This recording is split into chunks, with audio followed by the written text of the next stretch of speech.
Bitcoin. You've heard it all, right? Digital gold, the future of finance, and yeah, an environmental nightmare.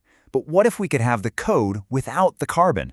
Well, let's dive into a really fascinating study that ran a bold experiment, using the deserts of the UAE to power Bitcoin mining, asking if it can actually be both green and profitable.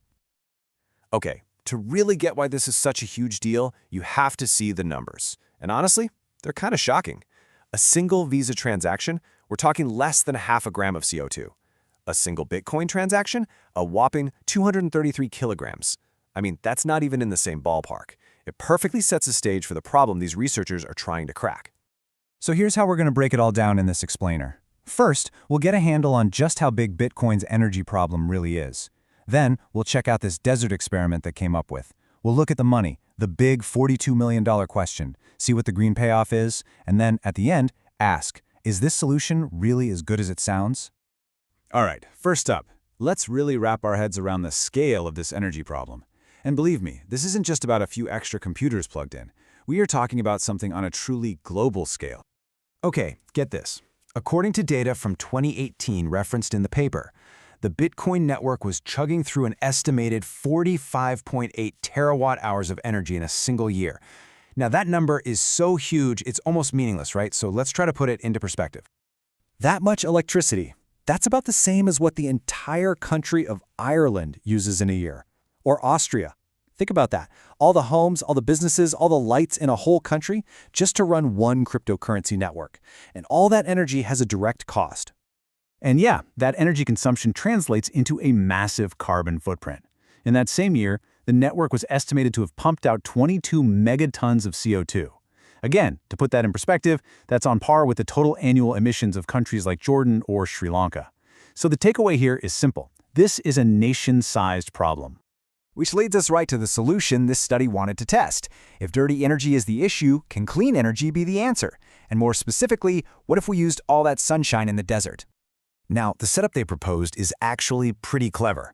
They simulated a big 50.91 megawatt solar plant, but here's the twist. Instead of just plugging the Bitcoin miners directly into the solar panels, they designed an energy swapping system. So during the day, when the sun is blazing, the solar plant sells all that clean power to the national grid. Then at night, the mining farm just buys the power it needs back from that same grid. It's a really smart way to get 24/7 power without needing a mountain of expensive batteries. And they were super thorough about how they ran this simulation. First, they designed the solar plant with industry-standard software. Then they picked 4,000 of the most energy-efficient miners you could get at the time. After that, they ran a simulation starting in 2020 using real-world data, so actual weather, actual Bitcoin prices, and the real mining difficulty. And finally, they crunched the numbers to compare the economic results. Okay, this brings us to the heart of the economic side of things. If you've got this massive solar plant, what's the smartest way to make your money back? And we're not talking about small change here. The total upfront cost to build both the solar plant and the mining farm was around $42 million. That's a huge investment, so you'd better have a really profitable plan. So the question is pretty straightforward.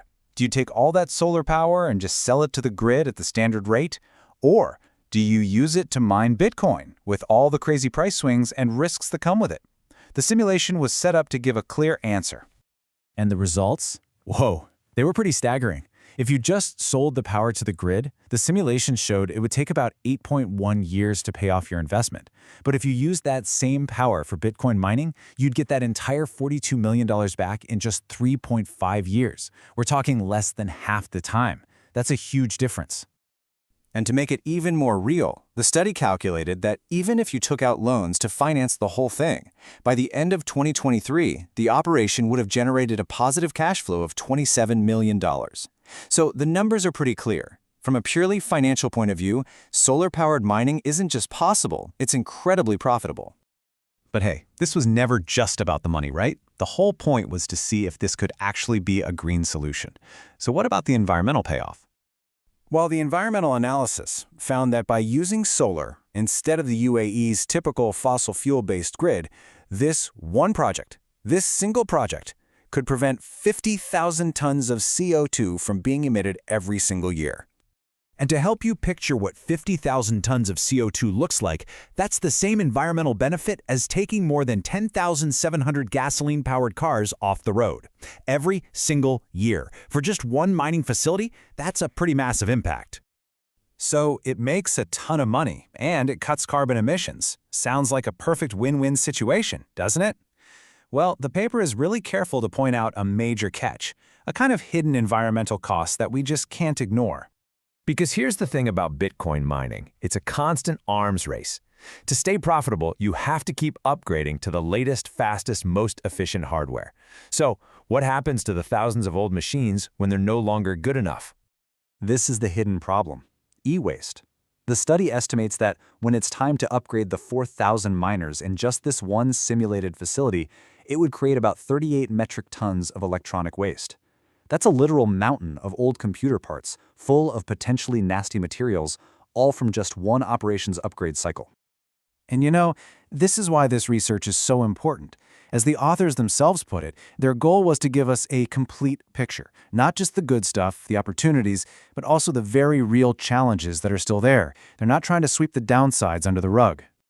So what are the big takeaways here? First, solar-powered Bitcoin mining can be wildly profitable, way more than just selling power to the grid. Second, it definitely slashes carbon emissions in a big way. But, and this is a big but, the e-waste problem is a major hurdle we have to deal with. And finally, a model like this really only works in the right place, with tons of sun and the right government policies. And that leaves us with the ultimate question, doesn't it? This study shows us a clear path to solving Bitcoin's huge energy problem. But in fixing that, are we just swapping one environmental crisis for another?